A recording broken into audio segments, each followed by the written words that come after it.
Hey YouTube, what's going on? Today I'm going to review a product that, similar to my last video, I've been using for well over a year, and that is this little guy, which is a LifX light bulb. Now they retail for about $39.99, and there's a lot of pros and a lot of cons involved with what you get, and today we're going to dive into just what all of those are and if they're the right fit for you. Now, LifX makes multiple lines of bulbs, and today I'm reviewing one of their most affordable ones. This is the LifX Mini 800 Lumen series. Now, LifX has been around for a while. They definitely don't need my video to help them sell inventory, but maybe you do. So you probably clicked on this video because you don't want to pay Philips $50 for the light bulb and an additional $60 for the hub that's required to make the whole system work. But I'm not here to compare those to this guy because I mean, clearly they're the better product, but for $39 and just a free download in the App Store, it's worth investigating what makes these so appealing. So you got home, you bought it, you plug it in and you download the app and boom, you confront your first problem. And I'm sure that this is one thing that the Philips brand does not struggle with. I don't actually own any of their bulbs, so I can't really be a reliable source for speaking towards them. But the initial pairing process is hands down the worst part of this product experience. First, what you are supposed to do is you plug it in and then you go into your Wi-Fi settings where you'll then select the light bulb.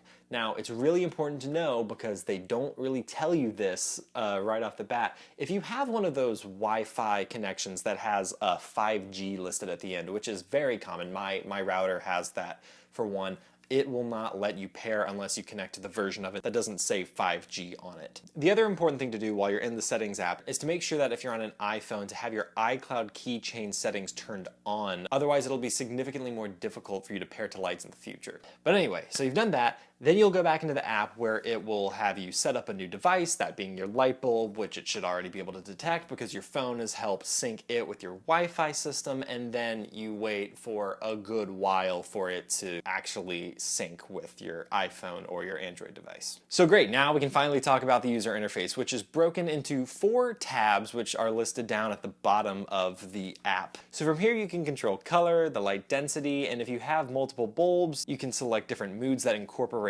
both of the bulbs as they change colors to complement one another. The only thing that's kind of annoying that I wish was different from a user interface perspective is the way you choose your specific color. Because instead of a true color wheel, you're given a ring which you can turn, and yeah, that gives you a solid range of options because you're given every color in their fluorescent states, and then whenever you drag the dot back, you're given a more pastel version of that hue. But it obviously doesn't give you as much freedom as if you had an actual color wheel to just move around the entire area of that circle in. And I think ultimately the reason why this was done is because when you think about the thousands or the millions of colors you're able to get when you use a higher end light bulb, that in a way shows how when LifX limits its number of features, it's able to create a more price effective product. Because you're still getting substantial range with the way that they've designed the app.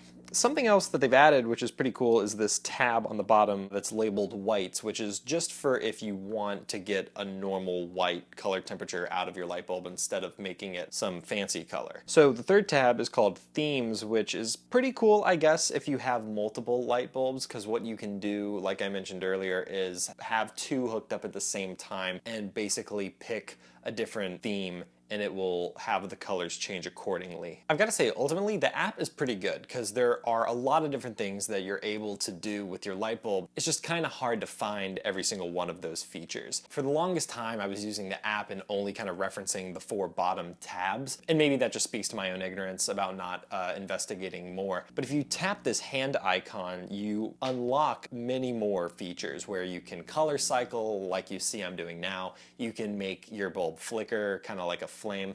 There's a visualizer which is supposed to go to the beat of music, which I have to say, like most LED strips and light bulbs out there that claim they can do it, it's just horrible. But it doesn't end there. You can even set different lights to be different colors on different days if you feel like that's something that's necessary for you. So yeah, I mean, the app is dense. It's filled with multiple things that you can do that make what you're buying into feel like a higher end experience. But then it comes to that time where you think to yourself, I'm going to move my light bulb from one place to another, be that a different fixture or to a place with a different internet connection. And that's where things just become so much more difficult than they need to be. But pretty much you have to go through everything you went through when you set your light up for the first time, but it's even more finicky. So first you have to turn the light on and off 5 times. This is what allows your phone to actually find the light again. And what I found that's a good tip if you're an owner of these light bulbs is that it's going to ask you for the HomeKit code, which you can get in 2 ways.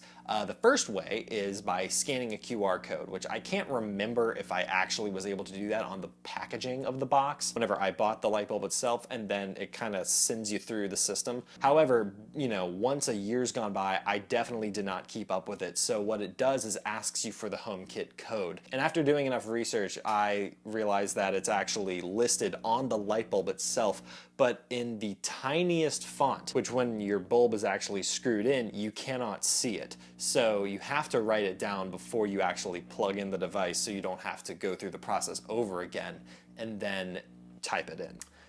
Other than that, when the bulbs are working the way I want to, which usually they do if you haven't just taken it out or put one in, they do a good job just giving you what you want and adding some nice dynamic lighting to the environment. I will say 1 or even 2 of them certainly isn't enough to light up like a 150 square foot environment. But for the price, I think that's a fair statement to make. And again, if you want that to be your primary source of light, you can always upgrade to their more expensive models which produce more light. So at the end of the day, for $39, you can see where there is some huge potential savings where you are paying $100 less to get a really similar experience if you're willing to put in the extra legwork of those technical difficulties, potentially giving you a hard time in the process.